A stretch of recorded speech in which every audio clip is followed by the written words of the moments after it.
सभी का एक बार पुनः स्वागत है। त्रिभुज की रचना के अंतर्गत हम ये जो दूसरा वीडियो लेके आ रहे हैं उसमें हम पढ़ेंगे कि दो भुजाएं और उनके बीच का अगर कोण दिया गया हो तो हम त्रिभुज की रचना कैसे करें। जैसे हमारे पास में एक उदाहरण दिया हुआ है कि भुजा ए बी 8 सेंटीमीटर दे रखी है और बी सी दे रखा है 6 सेंटीमीटर और उनके बीच का कोण बी है वो कितना दे रखा है 60 डिग्री का। तो हम कोण की रचना कैसे करेंगे। तो हमें जो भुजा दी गई है उनमें से कोई एक जो बिना कोण वाली जो भुजा है सॉरी कोण तो उसी पे होगा, ठीक है। तो हम एक कोई भुजा खींच देते हैं। जैसे ये ए बी दे रखे 8 सेंटीमीटर तो हम 8 सेंटीमीटर की रेखा खींच देंगे। कोई ज़रूरी नहीं है कि हम बी सी खींचे या ए बी पहले खींचे, ए बी पहले खींचे या बी सी पहले खींचे, उनमें से कोई से भी खींच सकते हैं। तो ज़्यादा बेटर यही रहता है कि जो बड़ी वाली भुजा है उसको पहले खींच लो। तो 8 सेंटीमीटर की हम रेखा खींच लेते हैं। तो यहाँ से आप देख सकते हैं ये 8 सेंटीमीटर की हमने एक रेखा खींच ली। अब प्रकार की सहायता से आप क्या करोगे, एक 60 डिग्री का कोण बनाओगे। जब जो बिंदु आगे दो, एक बिंदु हो गया हमारा ए, ठीक है, दूसरा आ गया बी। सर्वप्रथम हमें एक चीज़ और जो काम करना होता है वो हमने किया नहीं है, तो वो भी काम हम कर लें। तो वो काम क्या है कि हमें कच्चा चित्र बनाना होता है। हर इसी रचना में एक कच्चा चित्र बनाना होता है। तो हम क्या करेंगे, इधर एक कच्चा चित्र बना लेते हैं साइड में। ए बी दे रखा है, ठीक है।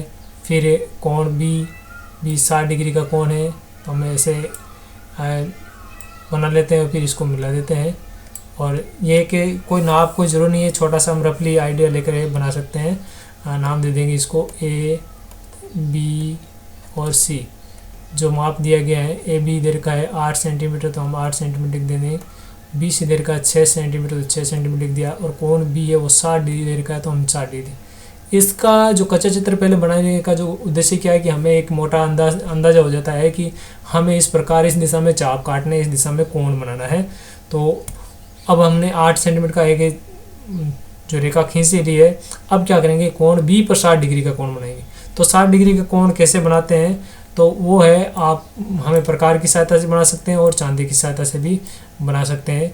तो दोनों स्थितियाँ आपके लिए अनुकूल है। ज़्यादा बेटर रहेगा या आप प्रकार की सहायता से बनाएं। तो हमने इससे पहले भी अपने प्रकार की सहायता से हैं वो 60 डिग्री कोण को बनाना आपको सिखाया था।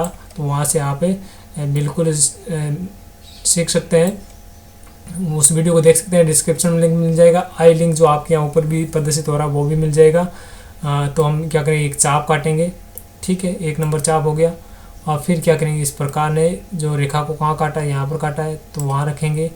और फिर इस चाप को पुनः काट देंगे। तो इस प्रकार जो ये जो इसको बी को मिला देंगे तो ये कोण क्या होगा, एक 60 डिग्री का कोण होगा। तो स्केल की सहायता से मिला लेते हैं हम इसको।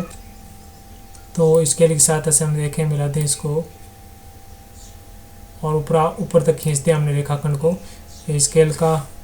अब हम क्या करेंगे, दूसरा जो हम ये कोण हमने बना लिया, अब हमारा जो काम है वो किसका है, वो है चाप काटना। जो हमने बी सी भुजा रहेगी तो बी सी कितनी है वो नाप लेते हैं, उसका चाप है काट देते हैं।